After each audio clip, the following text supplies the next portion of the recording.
तुम्ही केंद्र सरकारचे कर्मचारी किंवा पेन्शनधारक आहात आणि मी म्हटलं तुम्हाला 2 वर्षात 3 लाख किंवा 5 लाख रुपये मिळतील तर तुम्ही विश्वास ठेवणार नाही। पण त्यासाठी हा व्हिडिओ तुम्हाला शेवटपर्यंत पाहावा लागेल। विषय किचकट आहे म्हणून थोड्या सोप्या शब्दात सांगतोय, कारण प्रश्न पगाराचा आहे। नमस्कार, मी संदीप, तुम्ही पाहत आहात सकाळ।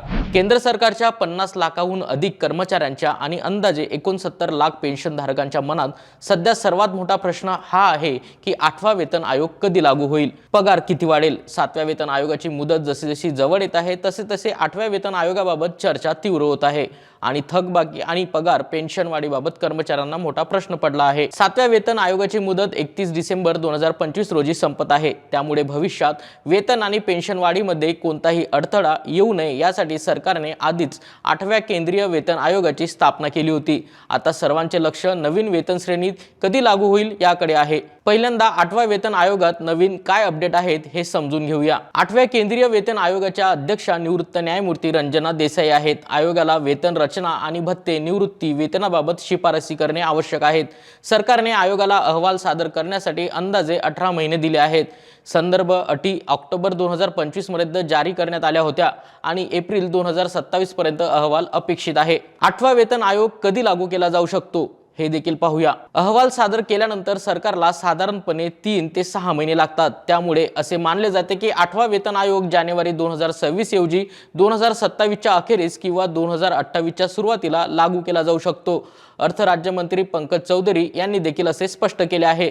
ते म्हणाले होते, सरकार 8व्या केंद्रीय वेतन आयोगाच्या अंमलबजावणीची तारीख आणि निधी नंतरच्या तारखेला ठरवेल। आता फिटमेंट फॅक्टर म्हणजे काय आणि ते का महत्त्वाचे आहेत हे पाहूया।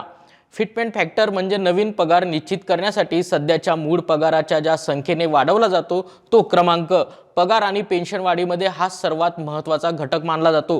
काही माध्यमांच्या अहवालानुसार 8व्या वेतन आयोगातील फिटमेंट फॅक्टर 1.83 ते 2.46 किंवा 2.57 पर्यंत असू शकतो। मात्र 8वा वेतन आयोगातील फिटमेंट फॅक्टर बाबत अंतिम निर्णय सरकारच्या मान्यतेनंतरच घेतला जाईल। आता सर्वात महत्त्वाचा मुद्दा, 8वा वेतन आयोगाअंतर्गत पगार किती वाढेल। वित्तीय संस्था एम्बिट कॅपिटलचा अंदाज आहे की 8वा वेतन आयोगानुसार पगार आणि पेन्शनमध्ये एकत्रित 30 ते 34% वाढू शकते। मूळ पगारात प्रथम डीए जोडल्यानंतर नवीन रचना लागू केली जाईल।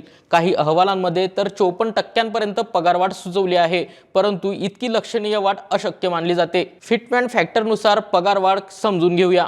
जर कर्मचाऱ्यांचा सध्याचा मूळ पगार 18,000 रुपये असेल तर 1.83 च्या फिटमेंट फॅक्टरनुसार नवीन मूळ पगार सुमारे 32,940 असू शकतो। जर फिटमेंट फॅक्टर 2.46 असेल तर तोच मूळ पगार अंदाजे 44,280 पर्यंत असू शकतो। एकूण पगार दरमहा अंदाजे 11,000 रुपये ते 12,000 रुपयापर्यंत वाढू शकतो। आता 8वा वेतन आयोग 2028 मध्ये लागू झाल्यास किती थकबाकी मिळेल ते देखील समजून घेऊया। जर 8वा वेतन आयोग जानेवारी 2028 मध्ये लागू झाला जानेवारी 2026 पासून, तर कर्मचाऱ्यांना पूर्ण 24 महिन्यांसाठी थकबाकी मिळेल। उदाहरणार्थ, जर एखाद्या कर्मचाऱ्याचा पगारात दरमहा अंदाजे 11,900 ने वाढ झाली तर 2 वर्षाची थकबाकी अंदाजे 2,85,000 पर्यंत असू शकते। याचा अर्थ असा की पगार मिळवणाऱ्या कर्मचाऱ्यांना एकाच वेळी अंदाजे 3 लाख रुपये मिळू शकतात।